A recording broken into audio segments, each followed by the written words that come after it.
Hello and welcome back to our channel. So today in this video we are going to discuss about how you can turn off closed captions on Paramount Plus. So without wasting much of our time, let's get straight into the video. So first of all, for this you need to simply tap open any of the web browser of your preference and you need to type in the URL www.paramountplus.com.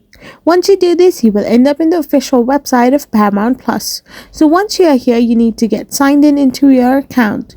So after you are signed in into your account, you can simply scroll down and select any of the channels or any of the shows you want to watch. And once you select it, you need to now tap on the Watch Now option.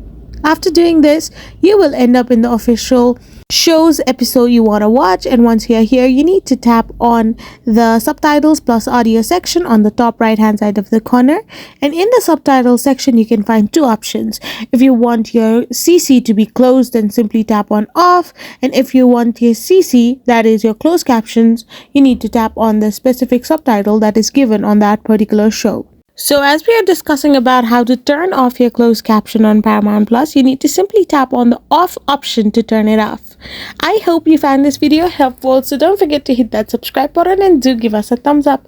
We will be back again with more informative videos. Thank you for watching. We will be back again really soon.